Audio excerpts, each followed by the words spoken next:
Okay, so I apologize for this review being so late. I had a lot of stuff to do and I just didn't have time to sit down and do it.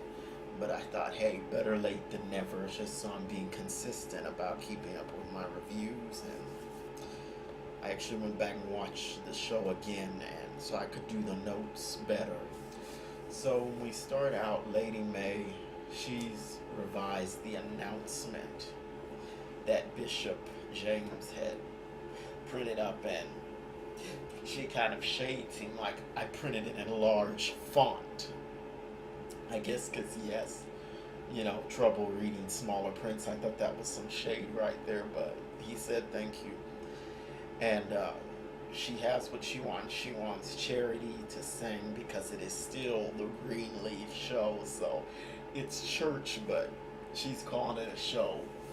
Um, but he looks over the statement and he says there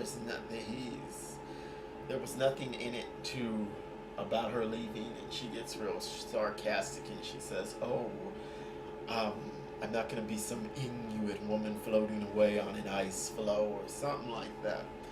And she's just not going to go. She doesn't intend to leave, and he tells her, you have to go. And she turns it off like, "I will be praying for you." So next up is Charity. So Charity's in her room passed out, and the baby was crying, and the maid, she has the baby, and Lady May wakes her up and tells her, the maid heard the baby crying, and the maid's like, "With the dryer on." Like, did you really have to, dry? But anyway, Lady May says, "Well, maybe I don't want to have to side with Kevin on this, you know, and question your fitness as a mother." Um, she's challenged Charity. You need to get yourself together. Are you under the influence? And Charity's like, "Well, I took a pill to help me rest." And so Charity's just a mess. So on to Zora and Sophia. So Zora apologizes to Sophia, and immediately Sophia knows that somebody sent Zora in there. Zora says, "No one." "Okay, Grandma." And Sophia just tells her, "Go to hell," and then says, "I forgive you." No, she said, "I forgive you," and then she says, "Go to hell." And then Zora's trying to be offended, and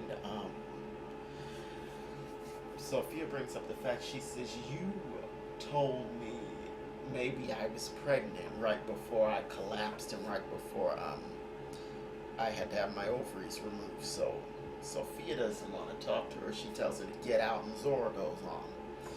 So Grace gets a call from Darius, and he wants her to take up a case with the defense fund that she set up, and it's about a woman who shot her husband in self-defense. Then we get to Rochelle. She's come to talk to James about cryptocurrency and some other things, and she's telling him this, and I'm like, yeah, she's really setting you up with this money. She's setting him up. We know she wants to get back at the Greenleafs, and this is the perfect opening to do that. Get him in trouble with some money. Cryptocurrency, that can lead to a lot of trouble. So Maxine arrives at the church, and she's acting like a celebrity. She's saying, "Okay, well, I'll sign autographs and all of this and take pictures," and she's acting like a celebrity. And so James comes out of the office with Rochelle, and he's surprised to see Maxine, and Maxine is kind of fake greeting him like, "How long has it been?" And it's obvious that she doesn't care for him and he doesn't care for her, and they're just going through the motions on that. And so next we get a scene with Grace and Rochelle and Darius, and Grace is giving Rochelle the details of the case that she wants to take up with the legal defense fund. And Rochelle starts complimenting Darius on his shirt. Did you pick that out? She asks Grace, did you pick that out? And Darius is like, no. And she goes into all this about, oh, well, men, some of my clients, they have money, but they don't put any thought into their clothes. And she's just doing the most. And then finally she just tells Grace, well, I trust you. And then she goes back to town. So I guess she kind of almost flirting with Darius, like, what is it like being a reporter? So she's doing everything. She's doing the most. Rochelle is doing the most. So now, okay. So Lady May, she talks to Maxine about Charity, and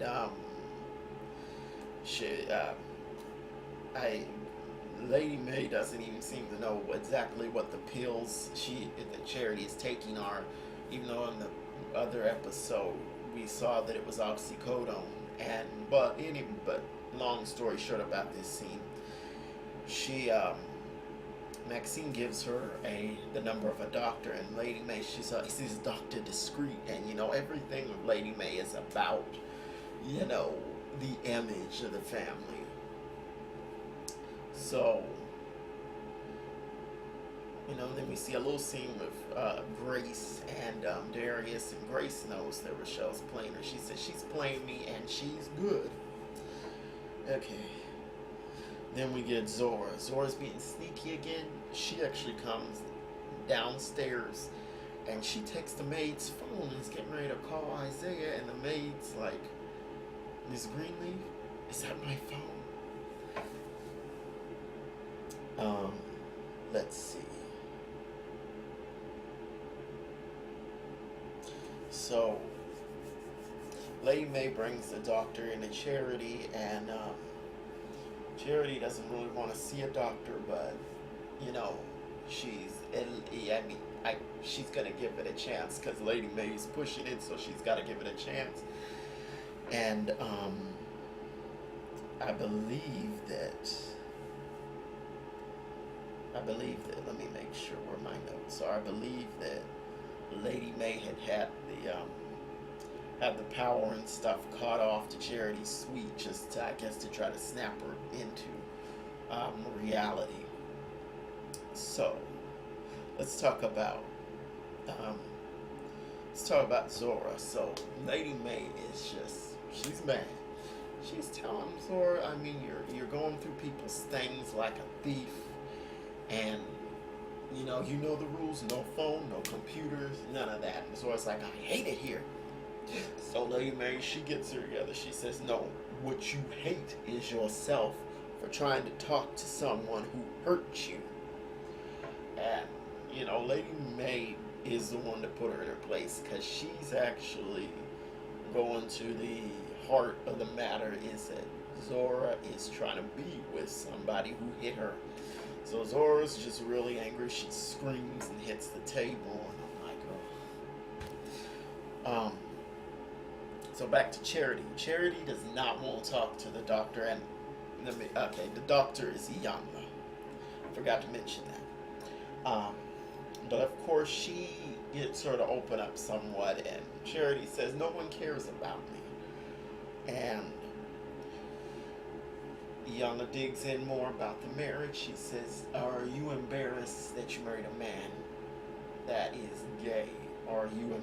Did you feel like you embarrassed yourself? And Charity's like, I didn't know. He made me feel safe. And then Charity goes in a little deeper and says, well, she actually says she's never felt safe. And that was like, that stems from the childhood. And she gets into that a little bit later when she talks with the doctor and her parents. So Zora wants to call her mom, and so she tells her, I want to come home, and she's putting on this whole nice act and reasonable and all that. So Carissa says, okay, I'll talk to your father. And so Carissa talks to Jacob, and he's like, no, she doesn't need to come home yet. We both agreed that it would be best for her to stay with my mom. And that was that with that. Carissa really it seems to really want her to come home, and like I said, she was buying that whole, she was doing that whole nice act, and Carissa was actually buying into it, and I thought Carissa would be able to see through that, but apparently not. I guess it's her child, and that's why she's not seeing through it.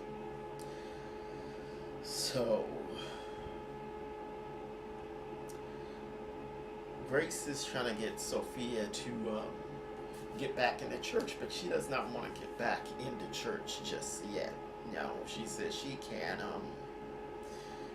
do it just yet, and she doesn't know if she ever wants to go back. So the crisis of faith there. So back to Charity. No, first let me talk about James and Lady May. He tells her, you add a farewell to that statement. Add a farewell to that statement. And then she says, well, the doctor wants us to talk with Charity in the morning. He says, okay, fine. So they talk with Charity, and Charity just lays out what her problem was. She said, well, when I was younger, she's the youngest, and she said, well, I felt scared because Grace and Faith felt scared. And so Lady May, she just goes completely selfish and like, well, this is not my fault. What Faith felt was, that was minuscule to what you would have felt. And she made the entire thing about herself. It was not very productive, and, and I don't think that Charity I don't think she really accomplished anything there, and she probably was sorry that she even said anything about it in the first place, because Lady May wanted to make everything about her. She's trying to make it out as if Charity is blaming her, and James was trying to be a bit more sensitive to the situation, but he didn't really get much word in edgewise. So after that, James offers Lady May the house, and he says he's going to take care of the IRS bill. And she's like, how are you going to do that? And he's like, that's none of your concern. Okay, so so she was getting all that, but she still wanted a day with Lady May, and she said, and he told her, all right, that is what you'll get, but then you have to move on. So he's not playing about getting her out of the church. She wanted to stay on, and it really wouldn't make sense for her to stay on. I mean, they're getting divorced, and how awkward can that be? So over at the church, Zora logs onto the computer there, one of the computers there, and guess who she logged on to talk to? Isaiah, of course. So at church, Sunday service, James and Lady May, they get up there and they announce their divorce, and the whole church is like, it's this loud, audible gasp. I mean, that wasn't supposed to be funny, but it was funny to me. So Lady May gets up there and announces that she's going to do a day with Lady May, and her guest is going to be Maxine. Now Maxine, she's a real troublemaker, and let me just get into it now. Because after the service, she's just basically, telling Lady May to take Calvary, to take the church, and she's trouble, and I don't know what her angle is for wanting Lady May to take the church, but she's a whole lot of trouble. And in the hallway after the service, we hear people talking, and Connie's talking to some people, and she's talking a little bit lower, and then once Grace walks by, she says, I think it's time for a change. It looks at her as if to, hinting at her, and Grace, we know what kind of church Grace wants, and that doesn't fit with what the elders want, or what the deacons board wants. So now, and then Clara is, well, I can't, I'll stay for I stayed for a day with Lady May, but I got to get out of here. I can't have no divorce master, which is the way a lot of people feel. So, um, so Lady May is angry at Iyanla, and she says, "I was bushwhacked," and Iyanla just stayed very calm. She says, "You know what? I'm here. If Charity needs any help or anything, I'm here. She puts it out there, so Iyanla didn't argue with her or anything. She just kind of like went on, like whatever. So, and like I was saying, we get a scene with Carissa and Zora, and Carissa is buying this whole nice, reasonable act, and all Zora is doing is building up this whole thing until she can get in a position to get what she wants, and that's quite obvious. And so, and the last scene we see is the last scene is basically Sophia just throws her cross into the lake. So we know she's having a crisis of faith, and it'll be interesting to see where that goes. So that was the show, and I thought it was a good episode. Lots of good scenes and dialogue and all of that, and so I'm looking forward to the next episode. And so as always, thank you for watching. Don't forget to like and subscribe and leave a comment below if you got something to say. And I will see you the next time. Bye.